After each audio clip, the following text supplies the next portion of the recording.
Ufunuo ile sura ya kwanza na mstari wa 18 anasema, na aliye hai, nami nalikuwa nimekufa, na tazama ni hai hata milele na milele, nami ninazo funguo za mauti na za kuzimu.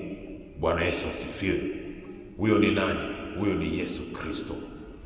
Yeye alikufa lakini akafufuka, kukuonyesha kwamba mlango ulio wazi ni yeye ndiye aliyofungua, na yeye ndio ana mamlaka ya kufunga, wala si mchawi, wala si waganga, wala sio majeshi ya pepo wachafu, wala sio mamlaka, wala sio nguvu za giza.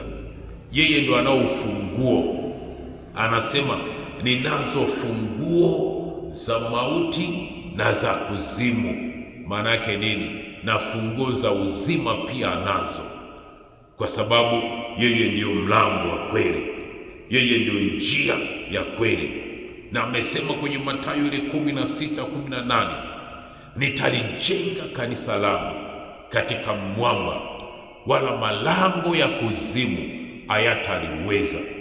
Kwa hiyo wewe ambaye umekuja kwa Yesu, wewe ambaye umemwamini Yesu, wewe ambaye umempokea Yesu, umejengwa katika mwamba, umejengwa katika mwamba, na huo mwamba ni Yesu Kristo mwenyewe. Kwa hiyo hakuna mtu ambaye, hakuna nguvu ambaye inaweza ikakuchukua kutoka katika mikono ya Yesu. Haiwezekani. Hakuna nguvu ambayo itakuchukua kutoka nje ya nyumba ambayo Mungu amekuweka, amekuingiza. Labda tuwe mwenyewe uweze kuamua kutoka, lakini Yesu akishakuingiza unakuwa salama. Kitabu kile cha Yohana 10 mstari wa 7, basi Yesu akawaambia tena, amini amini nawaambieni, mimi ndio mlango wa kondoo. Mimi ndio mlango wa kondoo. Bwana Yesu asifiwe. Na anasema njoni kwangu nyote wenye kusumbuka na kuelemewa. Kwa hiyo tukishaingia kwenye huo mlango wa kondoo, kondoo ni mimi na wewe, kondoo ni mimi na wewe. Tukishaingia hapo kwa Yesu, tunaingia kwenye uzima, tunaingia kwenye kesho yetu, tunaingia kwenye fursa mbalimbali. Habari njema ni kwamba huo mlango ambao umeingia, ukiingia uko ndani, kuna fursa mbalimbali. Yaani huu ni mlango wenye milango mingi uko ndani, ni mlango wenye milango mingi uko ndani. Umeingia kwa mlango wa wokovu, lakini unapookoka Mungu anaanza kurejesha yaliyokuwa yameibiwa, anakuingiza tena kwenye mlango wa urejesho. Unapokuwa umeokoka, Mungu anaanza tena kukufungulia mlango wa baraka. Na ndio maana tulisoma jana katika kitabu kile cha waraka wa Yohana, waraka wa 3 wa Yohana 1:2, mpenzi, nataka ufanikiwe katika mambo yote, katika mambo yote. Yaani maana yake mlango umebeba milango mbalimbali ya fursa. Ni wetu mwenyewe uamue kubaki. Ukiamua kubaki kwenye mlango wa wokovu, hatuna shida na wewe. Lakini wengine tumeshaingia kwenye mlango wa wokovu, tunahitaji na mlango wa uzima tele. Yaani hiyo ni full package. Mlango wa wokovu ambao ni Yesu Kristo unakuingiza katika utele wa kila eneo. Bwana Yesu asifiwe. Anasema Yohana 10:9, mimi ndimi mlango, mtu akiingia kwa mimi ataokoka, ataingia na kutoka, naye atapata malisho. Yaani unapoingia kwenye ofisi yako na kutoka, utaendelea kupata malisho, utaendelea kupata malisho. Maana ukiingia tu lazima uokoke. Ukiingia tu kwenye mlango wa Yesu lazima uokoke. Na ndio maana lazima upambane. Jitahidi hata mkono uingie, baadaye ingiza mguu. Kama wale wana walizaliwa, yule mmoja akawaisha, akatoa mkono kwa nje. Bwana Yesu asifiwe. Alipotoa mkono kwa nje, akafungwa kamba. Kwa na wewe ingia. Imetupasa kuingia katika ufalme wa Mungu kwa mapigano ya imani.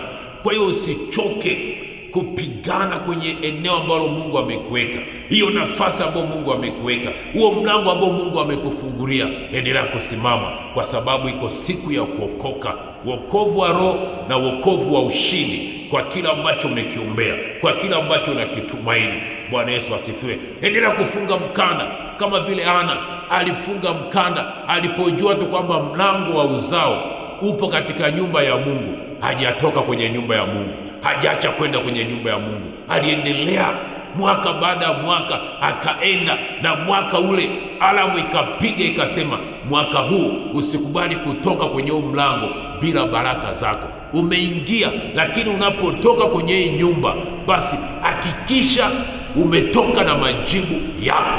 Bwana Yesu asifiwe. Kwa na mimi na wewe tukiingia kwenye huu mlango wenye fursa nyingi, hebu usikubali tu kubaki tu sehemu moja, usijikunje tu sehemu moja, usikubali aibu. Maana anasema katika Isaya 60, Isaya 61 ule mstari wa 7, anasema yeye ni mwondoa aibu. Kwa usikubali kukaa kwenye aibu. Umeshaingia ndani, kataa aibu zote, haribu milango yote ile ambayo itakusababisha ubaki pale. Anasema badala ya aibu yenu mtapata maradufu, na badala ya fezea wataifurahia sehemu yao. Basi katika nchi yao watamiliki maradufu, furaha yao itakuwa ya milele. Furaha yetu itakuwa ya milele. Usikubali kufungwa pale kwenye kona ya aibu. Kataa. Umeshaingia kwenye mlango wenye furaha tele, umeshaingia kwenye mlango wenye furaha maradufu. Kwa usikubali kabisa aibu yoyote. Analikataa aibu ya mke mwenza wake, aibu ya watu. Alikataa, akasema lazima, nimeingia kwenye nyumba ya Mungu, nimeingia kwenye mlango wa Yesu, lazima nipokee wokovu, lazima aibu iondolewe, lazima mateso yaniachie. Nami nakuombea, nami najiombea kila aibu ambayo shetani ametupa mbele yetu, ndani ya maisha yetu, inaondolewa leo katika jina la Yesu. Inakuachia katika jina la Yesu. Hebu ipokee hiyo neema, ipokee hiyo neema. Yesu ndio mlango wa kweli. Bwana Yesu asifiwe. Na ataendelea kutupigania, mlango ukifunguliwa, hata hayo malango ya kuzimu hayakuwezi, kwa sababu anapigana Yesu Kristo mwenyewe kwa ajili yako. Anapigana Yesu Kristo mwenyewe. Na ndio maana tulianza na kitabu kile cha Ufunuo 3 na ule mstari wa 8, anasema yeye akifungua hapana afungaye, akifungua hapana afungaye. Maana anasema na yajua matendo yako, tazama nimekupa mlango uliofunguliwa mbele yako, ambao hapana awezaye kuufunga, kwa kuwa unazo nguvu kidogo. Kwa kuwa nawe umelitunza neno langu, wala ukulikana jina langu. Unaona huo mlango, hapana mtu ambaye ana uwezo wa kufunga, maana funguo za kufunga anazo yeye aliyoufungua, na funguo hizo amekupa wewe. Tazameni, anasema kwenye Mathayo kwamba ametupa ufunguo wa kufunga na kufungua. Tutakachokifunga hapa duniani na mbinguni kitafungwa. Haleluya! Sijui ni vitu gani umevifunga, sijui ni vitu gani hutaki vitokee katika maisha yako. Hizo funguo unazo, ametupa hizo funguo za kufunga na kufungua. Hebu funga aibu, funga magonjwa, funga mateso, funga kila aina ambayo unadhani kwamba haiwezekani. Inawezekana kwake yeye aaminie. Ipokee hiyo neema katika jina la Yesu.